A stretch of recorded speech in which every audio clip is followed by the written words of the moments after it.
everybody, it's Ericka Sallee of True Synergy, and welcome back to my channel. True Synergy is a personal coaching and professional development company where I help women and organizations to figure out what stands in the way of their success. And so if these are conversations that you want to hear along with the strategies to help you move through those, then I do encourage you to subscribe to this channel. Go ahead and share it out. And then yes, turn those notifications on so that you are in the know when new videos are uploaded. So the topic for today is connecting with compassion. I recognize that 2020 has really shown us a whole lot. I mean, we've had to deal with the pandemic. We've dealt with the social conversations and issues within our communities. We've had the political climate that has really been an added piece of fuel to the fire, if you will. And I know that many people are saying, oh my gosh, I just want to move past 2020. I want to forget all about it. And trust me, I get it. But I also know that we are here in this space because of all of those things that I just mentioned. And where is here? Here is simply trying to figure out, how do I now navigate? How do I connect with my colleagues? How do I lead?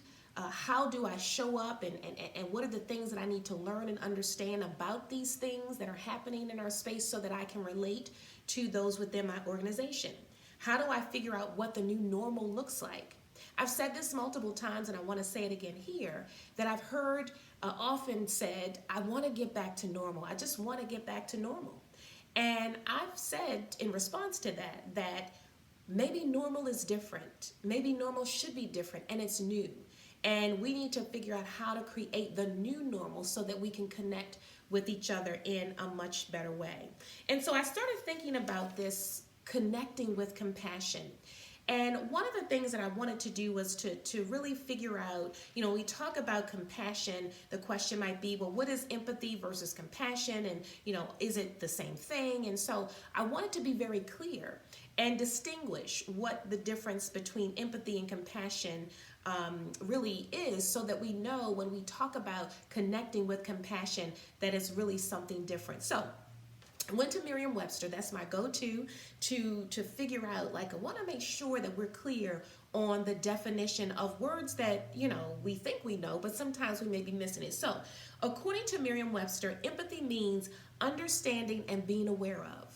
Simply understanding something that's happening in someone's space, being aware of it, and really feeling what that might feel like to be able to put yourself in that person's shoes with emotion and connection. But compassion says that it refers to, yes, understanding someone's emotion, what they may be dealing with in terms of, their joy, their pain, their excitement, their confusion, whatever human emotion they're experiencing. Yes, we do understand that. But it's taking that understanding to the next level. And that is having the desire to mitigate that emotion. I want to read that again.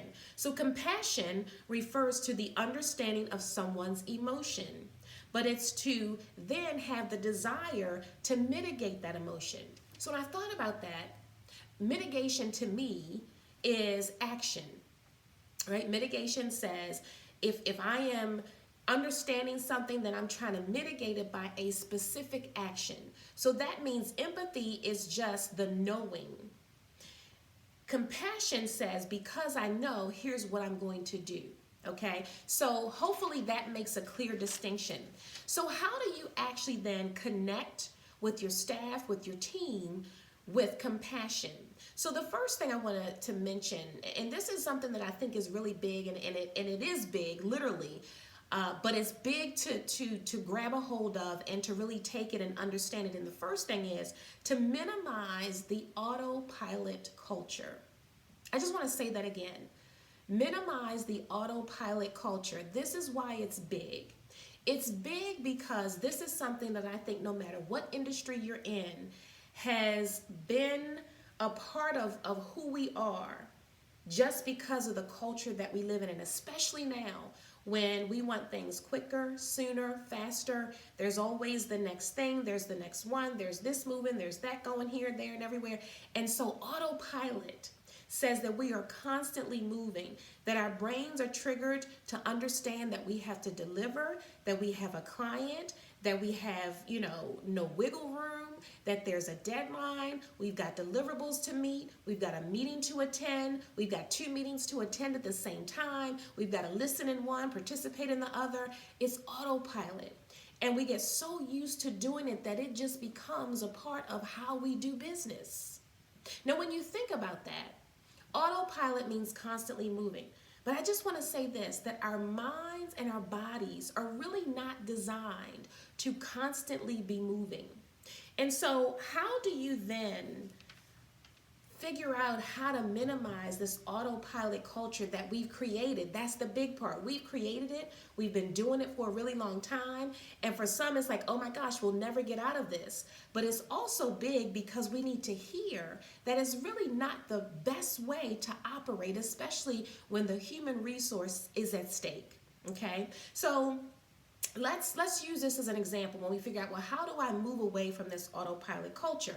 So let's say, for instance, you have your staff, your supervisor or manager of a team, and your staff has just been constantly moving. They've got a big project. They've been shifting and adjusting to priorities. They've been looking at the deadlines and working the hours to make sure we get it all done. And you're sitting in a meeting with your team. And you hear one person start the conversation where everybody then begins to jump in and says, oh my gosh, we've been working so hard. We've had to change the scope of this, and we've been working these extra hours. We've been coming in early, logging off late, and we're just moving constantly. And you hear this and you say, I understand everybody's tired, everybody's frustrated, but we got to keep moving. We got to get this done. Okay, so there's a part of empathy in that where you say, I understand everyone's frustrated. I understand you've been working these long hours, but we got to keep moving. We got to get it done. So the part of I understand is an empathetic statement. The compassion, however, sounds something like this. Same situation, same scenario. And you say, as a leader, I understand, you guys have been working really long hours. You've been putting in the time. You've been collaborating with one another. I know it's frustrating. What can I do to support you? Or how can we adjust so that we avoid burnout? There's a difference there. See, the first statement, it's like, okay, I hear you, but we got to keep moving. The second statement is a different type of listening. Right? The first statement, you're hearing people say words. You're hearing them say they're frustrated, they're tired. You hear that. But because hey, there's a deadline, I hear you, but we got to keep moving. So never mind how you're feeling. That's pretty much what that says. The compassion is hearing the words and hearing and feeling the emotion behind it and saying to yourself, ooh, wait a minute. My staff is tired. They're burned out. They're frustrated. They may not be feeling well. They may not be thinking well. They may not have said those words specifically. But if you dig a little bit deeper, there's something underneath of there that says, oh, there's a level of compassion, a level of action that's needed right now. So that question, what can I do to support? How can we avoid a moment of burnout? What can we do right now? Is saying, I'm ready to take action to support you. That's a slowdown of the autopilot culture. Because the first statement, but we got to keep moving, is really embodying what the autopilot culture says. We are constantly moving. We got to constantly evolve. We got to constantly change. And while all those things may be true, at the end of the day, the compassion says, but it's not sustainable. Okay? So mitigating the autopilot culture or trying to minimize that is really listening to your staff, hearing sometimes what they may not be saying to you. Notice that in those examples, I didn't say that anyone mentioned, oh my gosh, I'm getting ready for burnout, or I'm stressed out. You didn't hear those words, but because they're talking about all the things that are happening in the space that they're in, those are the things that could possibly happen if we don't slow down the autopilot culture by getting to that level of compassion to say, well, what can we do to help you, to support you, to give you what you need? so that you can take care of yourself mentally, physically, spiritually. That's compassion. Okay, so that's the first thing. The second way to connect with compassion is something that I think takes this first example a little bit further, and that is to check in with your staff on a regular basis. So in the example where your staff is coming to you and there's something that's happening in the moment, there's a big project that they're working on, and oh my gosh, they're feeling the stress of that. That is a specific designated event that's happening. Or maybe it's a sick coworker, or the death of a coworker, or someone in their family or friend, or whatever the case. Those extenuating circumstances, those emergencies cause us to check in, to make sure that people are okay, and to be there to support. But I'm talking about the check-in that happens on a regular basis, that is not as a result of something unforeseen happening, but it is a result of something that has become a normal part of how you are connecting with your team. So there's two ways to look at that. The first is, let's say you have a team meeting. Now, whether you're in the physical space or the virtual space, I realize that many who are watching this video may be in one or two of those situations or a hybrid. So whatever the situation is, if you are meeting with your team on a regular basis, then leave a space on that agenda for check-in. And check-in is simply, how is everybody doing? You know, is there something going on where you need support? There's that word again. Is there something going on where you might need a break? Is there something going on where you may need someone else to come in and help you? So that check-in is really giving yourself the opportunity to figure out where people are in a given moment in time. That doesn't just happen as a result of something that we didn't plan for, okay? The other way to do a check-in, and I kind of like this one, because what it does is it creates a whole separate event, right? It's a separate time for you to get together with your team where you're not talking about work. You're not talking about the project, the deadline, the meeting that you had, the conference call, the emails. You're not talking about any of that. Instead, you are strictly having the conversation. How are you doing? How's your husband, your wife? How are your kids doing? Oh my gosh, you know, your kids are how old now, and how are they making out in school? And you're really having the conversation that connects to them as an individual. That is connecting with compassion, because you know that there's work to be done. Yes, you understand that. But you're also showing up with an action that says, I care about you as an individual, not just about what you do and how you do it, but how you are doing. There's a very different context. And so being able to connect with compassion also lets people know that, hey, I'm cared about.